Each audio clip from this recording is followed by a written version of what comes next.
Happy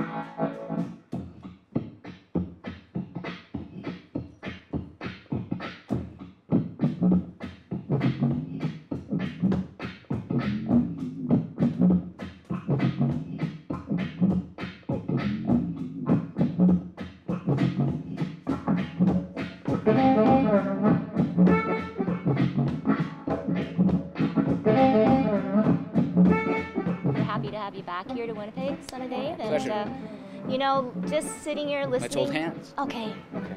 Sitting here listening to your music, it's music. I know that might sound strange coming from a into a musician's ears, but you kind of know what I mean. Like, I think I know what you mean. It's a groove. It's your body just starts to move, and we miss that. I think. I don't know. Your comments on the state of music in the world. Well, we know it's for rats in a maze, isn't it? There's the big cheese, and everybody's after it, and a lot of it's been turned into a TV competition for music. But wherever I go, and including Winnipeg, when I come back, I'll see a poster of a band I've seen on my travels somewhere, or an artist, you know, a performer, and there's something good passing through Winnipeg all the time. And so there are 3 shows I didn't see this weekend because, you know, I got my family engagements. I get out once or twice a week to perform on my own. So that's my ticket out. On my days off, I can't also be out, you know, in the bars or clubs. It wear you down. What kind of music do you listen to, or what kind of music do you like right now? I mean, all kinds. But I collect 45 singles, the small vinyl, the black crack. It's very addictive. It's extremely addictive stuff. Dirty vinyl. And so I go to the flea markets and garage sales. You know, we're missing some quality garage sale time right now. I know. But I know. And I pick out whatever there is and take it home. Most of it's rubbish, but 1 in 10 is really, really good. And so I have a big collection of stuff. So they started making those in the late 40s and still make them. So you can get all kinds of different music. Lately, I've been getting stuff from Nairobi, Kenya. It's just dreamy, beautiful.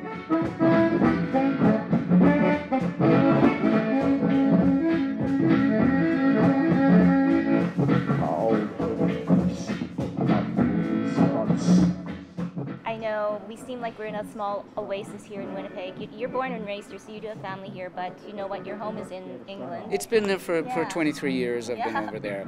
So you're a true Brit then? I wouldn't, they would never admit that. So it's not Sir No, Son of Dave? I'll be a foreigner forever. You know how it is. You're always an immigrant or an emigrant. Yeah. But how has it been for you now as you reflect, on all those years of being a musician in England? Would it be the same if you had stayed here?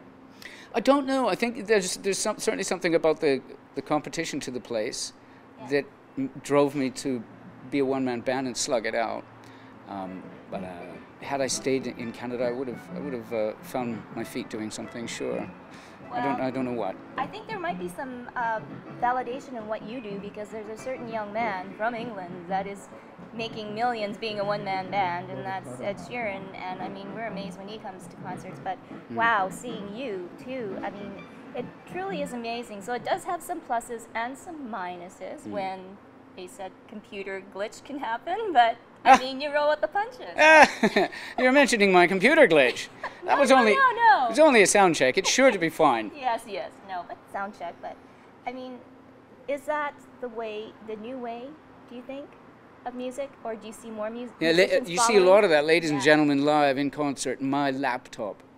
Yeah. You see, too much of that. Yeah, I use a pedal to loop things up, but I remain so busy up top that people don't worry about that something's being repeated. Yeah, Yes, as long as the entertainer's working their butt off making great music, then it's okay to incorporate a couple of machines. So is it harder to be what you do as opposed to just being a front man if you had a band behind you? Yes. Yeah. Yeah, I still get terrible nerves and stage fright because I have to drive the whole thing, and the mistakes all focus on me. I can't turn around and swear at the drummer, you know. So, just swear at yourself. I'm doing it all myself. We're going to delay it. Oh, there you are. Ooh, you look great. Now, family. family. How's that kind of played into your life now, and has that influenced you and your music as you move forward? Well, you know, a traditional blues man has a child on every continent, and you know, is always traveling and on the road. I'm a traditional blues man to some extent, in that, you know, I wear sunglasses indoors. Yeah.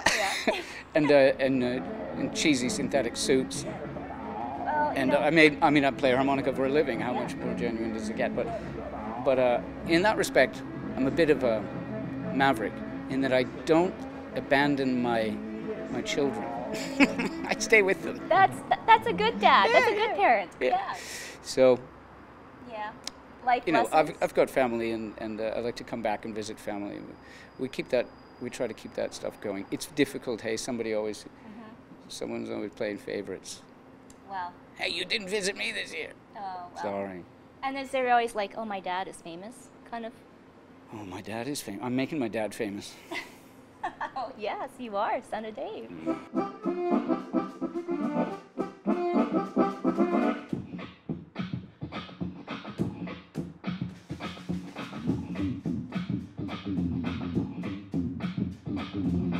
Oh, I was gonna ask, what's in your briefcase? Toiletries mostly, Oh. but you know, harmonicas are in there. Look, there's a copy of my new CD. Oh. Yeah. Wow. But all the regular stuff you'd expect from a. Look at all that cash. What do you want? We got And- it all. Oh wow! Like, it away. yeah, maybe put the cash and the pills away. That would be a good idea. Oh. Choice of harmonica. What's your favorite? This is a big one. That's a chromatic. Makes a lovely, big, rich sound. Usually, I play the small 10-hole Seidel instrument. The brand is Seidel for all you harmonica nuts out there. All three of you that have tuned in. Well, what's the trick to being a good harmonica player? See, that's his Location. Look, no, it's not location. It's practice. That's what it is. Practice. Yeah. I started when I was a kid, and you know, you have a knack for it, or you don't. I think. Well, you certainly do. I'm okay. There's a lot of better harmonica players, but you know, I put it together with a song and a few other tricks, so I keep people entertained anyway. Oh, wow. Well, you know what? We're so happy to have you back. I know that you're traveling. You're going off to Europe and all sorts of wonderful things too. And any big future plans? Like, will we hear your music on another new Netflix series or something? Wish we knew that kind of thing in advance. The call comes in quite late. Nothing. Tequila might make it. Ah, thank you. You never know. They might pick up Tequila somewhere. That's a rare version of Tequila that has lyrics in it. That's on the last record I made called Explosive Hits. Catchy name. Yeah. Yeah. Well, we're happy to have you here, and thanks so much for spending some time with us. It's really nice that to see you and the microphone and the fellas with the cameras again. Son of Dave, just the CD, not the cash.